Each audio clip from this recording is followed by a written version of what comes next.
What is it? You must slit open your eye.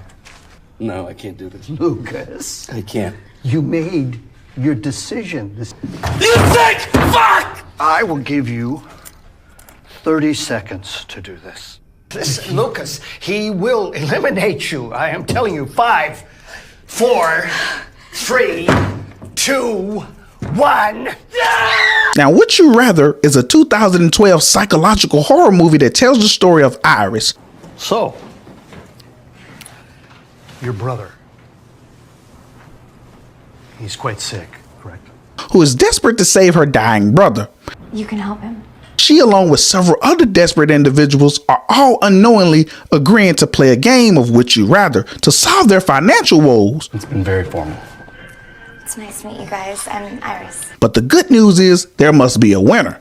The bad news is all the losers must die. So, why should you watch this movie? Reason number 1, Iris. Iris. Dr. Barton's told me much about you. Now, Iris is a young woman who has run out of options for saving her little brother, who is suffering from leukemia and needs a bone marrow transplant. Okay, I can't promise anything, but Oh, no, yeah. I'll let you know by the end of the day. Thank you so much. After absolving all of her options, her oncologists refer her to a wealthy philanthropist. He and his organization have been given to charity for years, and he saved a lot of lives over the years. My family also believes in creating opportunities for everyday people. Now, realizing she has no options left, Iris accepts the philanthropist's dinner invite and vows to meet with him to secure the money so she can save her brother's life. Our 8th and final guest. But things are not as they seem. In each round, each player will be given a choice between A or B. And usually, neither choice is very attractive. So Iris is shocked to find out that she is only one of many others who are all desperate for this guy's money. Travis, would you rather kiss Iris or Peter? Reason number 2, the contract. If anyone no longer wishes to play, now is your opportunity to leave. Now, the philanthropists, prior to the start of this game, give all the contestants the opportunity to leave. He lets them know that they will be asked tall orders and difficult tasks in order to win the game. This is where our version of the game is different. Whatever you choose, you must act upon. Now, to cut down on any preliminaries, the rule of the game insists that they are given an opportunity to leave. But if they leave, they forfeit any opportunity of winning the money. That's not your business. On the contrary, you are here essentially begging me for money. How is it not my business? And after asking a vegetarian to eat meat and an alcoholic to have a drink,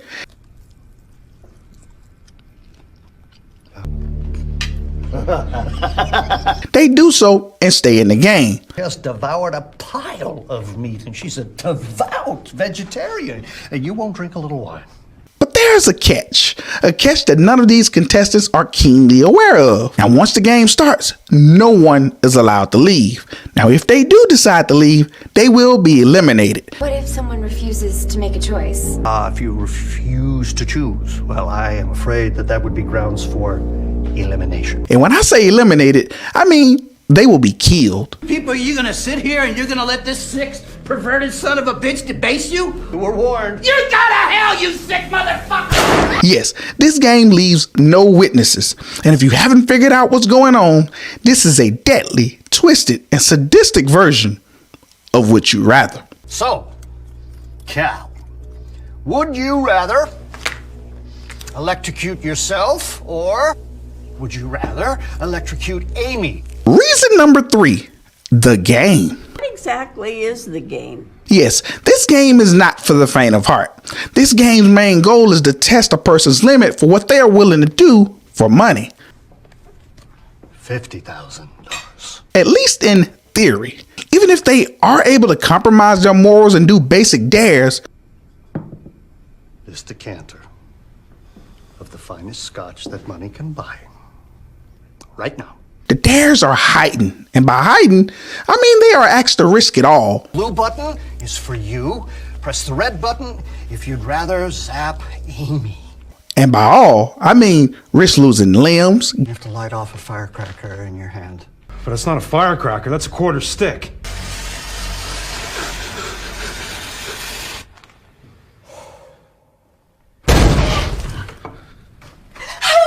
Oh, God. Getting cut, whipped like an animal. Strike Travis 3 times with this African whipping staff.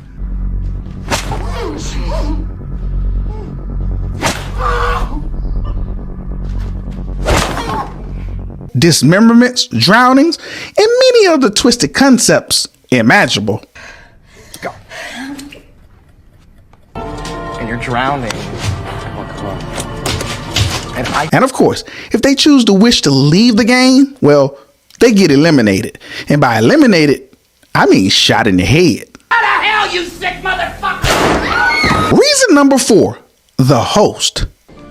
And good evening, everyone. Welcome to the Lambrick house. Now, the incomparable Shepard Lambrick. Lambrick serves as the game's host as well as the object of the winner's prize. I think that we have just found our first opportunity to award some money. The Lambrick Foundation has the type of power to buy anything. I am proud to say that the Lambrick Foundation came through on its promise. Tenfold. This includes bypassing any red tape or waiting list for donors. When I say that we have the ability to dramatically improve your brother's situation, Iris, it's not just the money I'm talking about. If you are in debt, the organization is not only capable of wiping away your debts, they can make you a very rich individual on top of wiping away that debt. You win the game, and we can bypass any waiting list and locate a donor immediately. Now, with that much pull and power, the Lambricks, which includes Shepard and his eager son, Julian, This is my son, Julian. Hello. are there to make sure the game moves forward. You're basically asking my family for a handout. The least you could do, pig. You show a little fucking respect. The game consists of 2 options, and neither option are ideal. For example, if Shepard asks, would you rather slit your wrist or slit your eyeball, you, the contestant, have to make a choice. And once you make that choice, you must follow through with that choice. And should you refuse to make that choice, one will be made for you in the form of Bevins. Now, you've all met our butler, Bevins, and his staff. Reason number 5, the safeguards. Is this one of your old toys, Bevins? It is, sir. Car batteries with some aftermarket configurations. Now, the safeguards come in the form of Bevins and his staff. Now, on the surface, Bevins appear to be a waiter or a servant of the Lambricks. But Bevins is much more. He was a lead agent for MI5, a UK counterintelligence collective. So Bevins served as an interrogator. The strange thing about government interrogations, they don't always come in the form of talking. So Bevins, bringing his skills as an agent to the real world, knows how to torture people beyond the limits of what is humanly possible. And his staff aren't waiters either. They are actually elite level agents who specialize in bringing down terrorists and murders. So it's safe to say that if you refuse to make a choice or refuse to play the game, Bevins and his staff will ensure your participation with or without your consent. Heads, Iris. Tails, Luke. Now, in the end, Would You Rather is horror done right. The details of the game and premise continues to unfold as the movie progresses. And though it seems like some sort of game with a lot of safeguards and outs to ensure human safety, actually it's a twisted version where the safeguards are there to make sure the game moves forward. And what makes this sort of horror so scary is the fact that every single detail of this can be pulled off in real life. So therefore, there's not a lot of suspension of disbelief. Oh no, on the contrary, this game can be very real if such a person exists. And like it or not, it's hard to imagine a scenario where this person doesn't exist. And if you haven't seen this movie, then make sure you check it out because I highly recommend this title. And until next time, when CEDtalks horror.